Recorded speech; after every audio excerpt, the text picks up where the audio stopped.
our minds once again on that 9-point agenda. We're going to be putting that up on the screen. 1, corruption. 2, lack of a national ethos. 3, devolution. 4, divisive elections. 5, safety and security. 6, responsibilities and rights. 7, inclusivity. 8, shared prosperity, and 9, ethnic antagonism and competition. Remember, a bit earlier on, Advocate Charles Kanjama told us there may be sweeteners, there may be poison pills, depending on how you look at it. Now, from that 9-point agenda, we have the Constitution Amendment Bill 2020. And I want to begin by engaging Senator Abshiro Halake to understand from her, does she believe the 9-point agenda was translated into the Constitution Amendment Bill? Are there still things she's not sure of? If you look at some of these points, corruption, divisive elections, inclusivity, shared prosperity, are you convinced that that constitutional amendment bill is the panacea for these challenges that were raised in that agenda?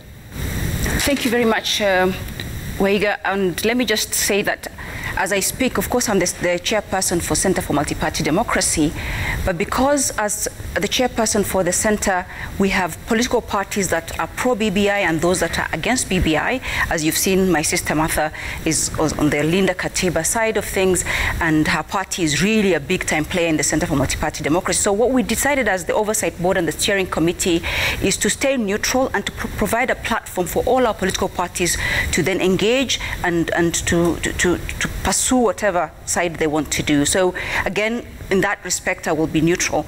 But as a KANU Member of Parliament and as myself as a senator, I have a position, of course, and I'm pro-BBI, and it's known because I've done that. And therefore, then I will take it from that perspective, because there's enough opposition, I think, from my sister Martha and perhaps the neutral person, Advocate Charles Kanjama. So now, I can say yes and no. There's no bill or constitutional amendment or document that can take care of everything to perfection. There's no such thing as perfection, but continuous improvement.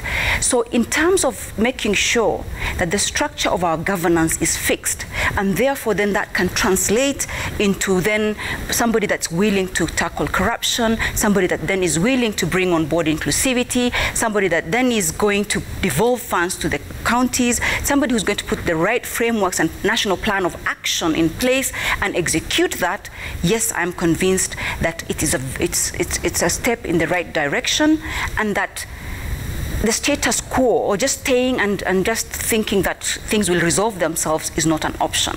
We must, as a country, engage in this dialogue. We must, as a country, look at what it is we can do on a daily basis to implement our constitution. And BBI, for me, from where I sit, is that plan of action, is that breaking down of the big high-level laws into what we can do as citizens, as executive, as legislatures, as judiciary, and as normal citizens, as I said, or as political parties, to contribute to actions that will then give us outcomes in those 9 areas. So in that sense, yes. But is it perfect? Again, I'm going to say perhaps not.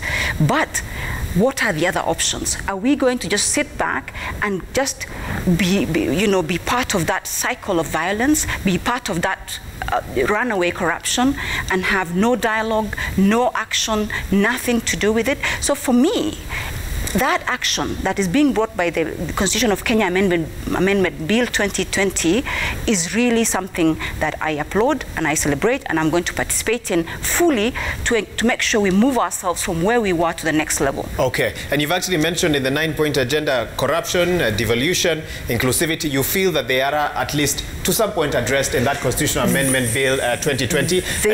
Let me hear from Honorable Karua, and some questions have already been posed by the good senator here about a plan of action. What is the alternative if not BBI? What are the other options? But let me also begin by hearing from you whether the 9-point agenda made sense to you as a Kenyan, as a party leader, and whether you've seen that translated into the Constitution Amendment Bill 2020. May I begin by saying that, yes, I'm the party leader of NAK Kenya, but don't you forget that I'm also an advocate of the High Court and a senior counsel. So I speak in all those capacities. I want to say that we have to ask ourselves, why did the two BBI brothers come together? Because there was failure to accept the election process as a fair process. And the court backed that position by nullifying the presidential elections. The repeat was boycotted by the Right Honorable Raila Odinga. And after the repeat election, there were tensions, demonstrations. We were heading for civil strife. That is how the handshake came about. So it's as a result of failure of our electoral process. So the most foremost point in the 9-point BBI agenda ought to be fixing the electoral process. As we stand, the BBI proposed amendments do not at all devote even a minute to the electoral process. It merely adds top seats to the executive for sharing, as I said today, by the big boys. Making 5 seats instead of 2 will not satisfy the entire country.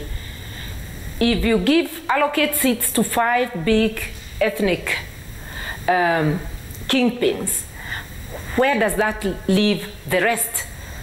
On corruption, BBI does not in any way enhance the fight against corruption. Adding clauses talking about speedy trial, it is already provided for expeditious delivery of justice. So all we needed is legislation, not constitutional amendment. If it was about bringing peace, why has it caused so much intolerance and divisions within the country that today's atmosphere can only be likened to a poisoned political environment that is tense and that, if not checked, could lead to troubled elections? If BBI is to unite the country, is a building of bridges, why is there burning of existing bridges? The greatest other point I have is that if it is good for Kenyans, Kenyans must be allowed to read for themselves, not just to rely on what those opposing and proposing are saying. And asking me to go through the 9-point agenda is asking me to help the BBI proponents who have not bothered at all to let Kenyans have copies of their proposals so that they can debate them from a point of information. And therefore, in a nutshell, this is a political gimmick, a Trojan horse to enable the incumbents and their cronies to continue manipulating the political destiny of Kenyans to their own advantage and for their purposes. Let me ask you this before Wakili Kanjama comes in. Jeff is asking you this. He sent this in via SMS. Linda Katiba has been opposing every amendment in the Constitution and in general the BBI. As Linda Katiba, why the opposition after the county assemblies have already passed it? Instead of having press conferences all over, what have you done so far in terms of educating the common Kenyan, since some of these issues might only be understood by legal minds like yours? That's what Jeff wants to know tonight. Jeff must know that the proposers of BBI, who are the president and the former prime minister, have the responsibility of giving the documents to Kenyans. I'm a citizen like him. He cannot place the responsibility of educating or informing him on me or on Linda Katiba. But as citizens, we are doing our civic duty through the media, through town hall meetings. As a politician, I hold town halls for NAC Kenya. And I make sure that I use those forums to do the best I can to show people why BBI is not for them. But let it be understood loud and clear that it is incumbent on the president and the prime minister, former prime minister, who are using public resources to popularize BBI, to give Kenyans copies and to ensure that both pro and opposition house voices are heard. Okay. Loud and clear for Kenyans to be informed. Advocate Kanjama, you've got a lot to reflect on. You began by telling us about sweeteners and poison pills. You obviously are familiar with the 9-point agenda, and I'm sure you've perused the Constitutional Amendment Bill. In fact, you've moved to court to question some of the process. But there's some interesting points that Honorable Karua has raised. If it was about fixing the electoral process, why is the document seemingly quiet on that? If BBI is all about peace, why have we seen the intolerance we've seen recently? Talk to us about where your take is on that when you look at the 9-point agenda and where Kenya should be right now. I think it's interesting, Waihiga, that it's easy for us to forget that the BBI process has actually produced 3 documents. The first document, which was produced in 2019 by the task force, actually identified under the 9-point agenda that the biggest challenge with our constitutional governance was an issue of software. And it said that the problem we have in Kenya is a problem of software. We have thrown laws, we have thrown institutions, we have thrown all kinds of recommendations that are problems, but they don't seem to be going away. We had just passed a constitution of Kenya in 2010, and 7 short years later, just the second general election after, we were in a crisis. And yet we had been sold the constitution, the new constitution, as the panacea for our governance challenges. So the members of the task force located our principal problem at the level of software. They said we need to educate Kenyans. We need to instill values. We need to see how to do this. And the second thing that the BBI version 1, I like calling it version 1, identified was that the problem of Kenyans was a problem of implementation of the constitution. So that if you have the greatest constitution in the world, but you have people who lack virtues or values, then you will have disaster. It doesn't matter what changes you make to the law. And I think they were reflecting on how we had not sufficiently implemented Chapter 6 of the Constitution on integrity, how even institutions like the Electoral and Boundaries Commission and various other institutions put in place to safeguard constitutionalism had been crippled. So when we start from that perspective and then we come to 2021, looking and studying the current bill, which I call BBI version 3, because version 2 was released at Bomas, and a month later, when the collection of signatures started, a new version was produced, which is version 3 of the Constitutional Amendment Bill. Then I think there are matters that we need to ponder on. And I think the first key question that you asked, which is critical, BBI came up with proposals to try and lower the political temperatures that revolve around ethnicization of our politics and are heightened every 5 years. And the contestation, the very bitter contestation of our politics. And the question was, what do we need to do to lower this? BBI has come up with its proposal, which is expand the top layer of government, create 5 positions, give people a greater sense of inclusion in the process, increase the number of seats in the Senate, in the National Assembly. So they have some proposals. But regarding the engine of electoral management, the electoral management body, the proposals that were proposed in BBI version 2 were quickly withdrawn in BBI version 3. And yet we see one of the key players, the opposition parties in 2017, lacking confidence in IEBC as currently constituted. And yet the supporters of constitutionalism are saying, don't touch electoral management body to politicize it. I would like to conclude, Waihiga, by making this reflection. When you look at our multi-party politics from 1992, when we started multi-party politics after amending our constitution, you identify a number of key factors that tend to result in heightened, very violent political engagement. One, this is surprising. The one factor that is aligned with all our general elections where we've had a spike in violence is interesting, but it's true, is active engagement of an incumbent president in the elections. You look at 92, 97, Daniel Moi was competing.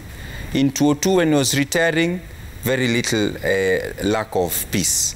2007, again, massive spike in violence. 2013, when Kibaki was retiring, generally peaceful elections. 2017, spike in violence. Now we see in 2022, as we are approaching 2022, that the incumbent president who's retiring seems to be actively engaged in politics. And my first question is, has BBI dealt with this first issue? The second factor, it seems to me, is the damage to the institutions that safeguard electoral integrity and constitutionalism.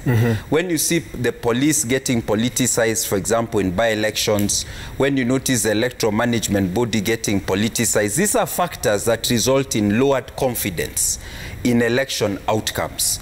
And the question I'm asking is, the process that is giving rise to the BBI constitutional amendment bill, is it increasing confidence in institutions, or are the institutions being co-opted into the process? So I've been questioning whether actually the overall direction, because there are good and bad points in the process and in the substance, is the overall direction actually helping to enhance and accomplish the 9-point agenda of BBI, or paradoxically, is it undermining the very foundation, which is the respect for constitutionalism that the 2010 Constitution preaches? Okay, let me allow the panel, and Senator, I'll come to you shortly, but I want to read one or two messages here. Dennis in Nairobi says, I have a lot of respect, Wahiga, for your panel tonight. Their insight and passion to stand for what's right is impeccable. All have a reputation to protect, and history will judge them for that. Now, let's let them not interpret the BBI for Kenyans. Education on the content, be it bitter or sweet, is what is needed to damage ignorance, not to sway people on one side to gain mileage on political gains. And Dennis from Nairobi is asking the panelists tonight to please don't confuse Kenyans. Let's read tweets. We have 3 of them very quickly, then we carry on. Let's put them up on the screen. The first one is from Bet Jewel 16. You say, I agree with him. Okay, I assume Kanjama. There's poison pills in this BBI, best known to few people who want to take advantage of Kenyans, then sweeteners. They're talking about, for example, 35% revenue allocation to the counties. Where will that money come from? Okay, another tweet here. Chester Nyantika says it's true that there are proposals in BBI initiative that are good and others that aren't, and as such, Martha Karua, David D and all shouldn't entirely condemn the document. They should highlight the areas they feel need to be corrected for common good. And I believe we have one more. Okay, Kabisai Jr. says the good thing about the handshake is that Kenyans are struggling to make ends meet. Leaders are fighting, and we are happy with that, unlike past years. Okay, I think that's more of on a lighter note. Senator, come in now. Those are the views of Kenyans. Okay. I have a question, but let me allow you first to respond to what Actually, I wanted to just weigh in a little bit on the where is the peace if, you know, it's supposed to, BBI is supposed to bring peace, yet there's so much tension and all these kinds of things. There's no change process, and Honorable Martha Karua knows. She's been a Minister for Justice, and she's presided over even the Constitution of 2010 making, and we credit her with that. There's no significant change process that is just free, smooth sailing. If you're bringing any change, however small, you'll find that there's, of course, you know, push and pull, because there's different interests. We are a diverse country, as you know. So yes, during the clamor for multipartyism in 1992, and again, most of you were involved in that, there was a lot of tension. Was multi-party democracy good for our country? It was, but there was so much tension. So any significant change process, the Constitution of Kenya 2010, you've seen it took 20 years in the making, and all that was part of that tension and that pull and push and consensus building and what have you. So the dialogue, the push and pull, even what the Katiba is doing and what Linda Katiba are doing is good and healthy dialogue that Kenyans should actually embrace, and not say that, you know, where is the peace if we are dialoguing or if we are fighting. Provided then, within reason, we come to a conclusion and to an understanding that there's some good things and the good things outweigh the bad. So I think, again, you know, it's chicken and egg, but yes, it's it's peace, but we must work for it. And sometimes the peace process is never just a smooth sailing. In terms of the refusal or the failure of the electoral system and the fact that BBI is not dealing with it, I know BBI did have certain proposals within the IBC. You know, it said let IBC commissioners, you know, come from political parties. And as advocate is saying, BBI version 1 at Bomas, version 2 in Kisii, and version 3 now that has gone through a lot of changes, accommodated a lot of the inputs from Kenyans, whereby even the electoral reforms were actually withdrawn, or some of the things that had been proposed earlier had been withdrawn to make sure that some of these things are taken into account. The ombudsman for judiciary, for instance, and the police, and all these are the things that the public participation really brought about. So for me then, I just wanted to say that. But in terms of the other issues, you know, in terms of what, you know, what we should be looking at going forward, I would like to think about the BBI process as a big picture or a small picture.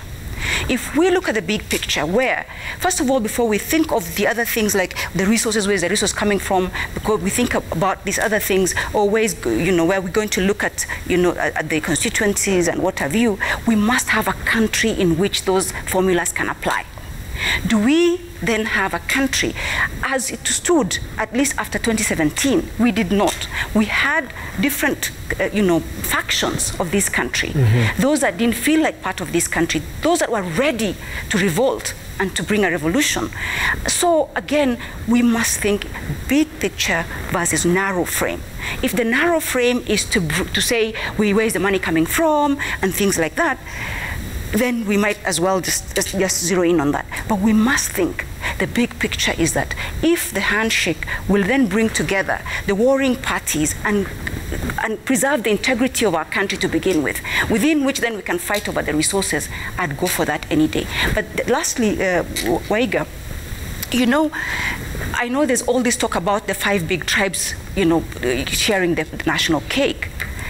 Fine, that may be the case. And in a democracy, sometimes numbers do matter. But who are the ones fighting anyway in the first place? Food for thought.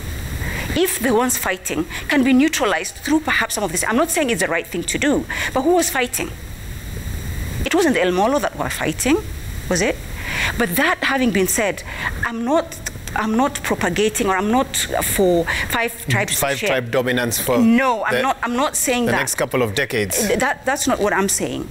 But there's certain shortcomings of a democracy. Even where you see that majority of people, perhaps because of their tribe, even at county levels, there's all this tribal and ethnicity, you know, that comes into play, and we cannot wish that away. That is going to be with us until such time as we put in place the systems and processes and leadership and resources and do the hard work, yes, however tense that may be, to then level the ground and perhaps come to a place where our democracy has matured enough to put these issues of ethnicity at the back. Okay, I need to engage Honorable Karua, but I have a question for you that I hope you can respond to briefly. Right. Clearly, as one whose party supports the handshake, there are those who say there's more to the handshake than meets the eye.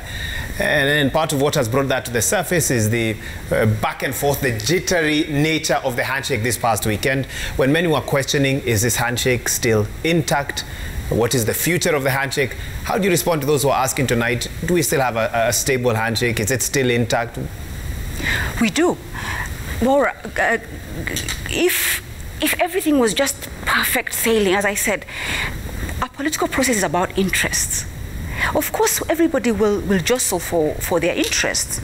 Everybody will probably want the best outcome for their party or for their leader or for whatever it is. But then we would be in wonderland if we just had a process where people shook hands, kissed, and went to bed. It's got to be work. It's got to be jostling for position. It's got to be fighting for your space. This is politics, after all. So healthy competition is so it's healthy. Absolutely, it's healthy competition, and we should encourage it. It's dialogue. dialogue, it's pushing for what you believe in, and fighting for what you believe in is the essence of democracy and democratic governance. Honorable Karua, a lot has been said. I don't know where you want to begin. Questions about if the 5 big tribes and are the ones that will dominate, is that such a bad thing if they're the ones that always paralyze the country? Questions about the nature and stability of the handshake as we speak, and I think I saw you tweeting on the same in regards to that, and also a response to how to fix the electoral process, with the senator stating that this is a step forward. I can give you a chance to respond now, Honorable Karua. May I say that I am surprised that Senator Abshiro seems to find it okay for 5 big tribes to be placated with seats when we know Kenya has more than the 5. She didn't say in so many words, but that's what the long and short of it. I want to say that the old KANU rule book, because KANU ruled for 40 years after independence, the old KANU rule book was to balkanize and ethnicize the country. And that's how KANU managed to remain in power. I'm seeing that KANU playbook being used by President Kenyatta and Right Honorable Raila Odinga by creating space for the big 5, and we've already seen people crystallizing, four men, working together to campaign together because there is enough space. There's going to be coalitions around that, and I think that is not good for the country. The best formula for me is to address the electoral, to fix the electoral system. The Constitution already gives us a guide. If we implement Article 86, which talks about free, fair, and verifiable elections, which means that we cannot use the rules we used yesterday for elections, which means that courts of law cannot use the same reasoning they used yesterday. Litigants before the court must be given access to all the documents, to servers if need be, to verify the results of the elections.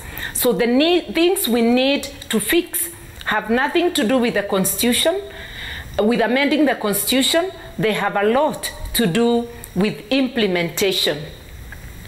And it is true that nothing is perfect, but you cannot do something that is not right or suitable and then cover it with nothing is perfect. If we know we are not fixing the original problem, which is having free and fair elections, then we know that the BBI, which is the offshoot of the handshake, has failed. And I see BBI being on shaky grounds in its 3rd anniversary. We have had utterances, mainly from the party of the former Prime Minister, complaining about interference by civil service in the campaigns for BBI. I do not know really what the problems are, but I know that the process of BBI has been illegitimate from the word go. A popular process to amend the Constitution cannot be led by the government. That window is for the people. The government lays bills in Parliament through the parliamentary initiative. But if the President as an individual and the Right Honorable Prime Minister as an individual want to bring constitutional amendments, they can use the people's initiative, but they cannot use government funds and government machinery. And once they start using government funds, government machinery, then it is definitely a state initiative. And even when it is not a state initiative, the government of the day has the responsibility of giving copies to the people. The difference between the 2010 Constitution and today's initiative is that the people have been kept in the dark. I'm calling it a blindfold. They are only told what the proposers want them to know. They only hear from those who are opposing. We have no responsibility to popularize the initiative because it has its owners. Let the government provide copies for the people, and let civil servants step back and let politicians do the popularization and the opposing. And the citizens. So when you look at that, you are seeing a scenario emerging where the state also is using the law enforcement agencies to intimidate those who are opposing BBI. We have seen tear gas liberally used on people perceived to oppose BBI. We have seen those who oppose the BBI proposals, the county assembly members of Baringo, some of them being made to write statements under investigations. If this is good for us, why the intimidation? Why the bribery of county assembly members in the form of car grants? I think we've got to call a spade, not skirt around the issues. I was one of those who called for the handshake and supported it.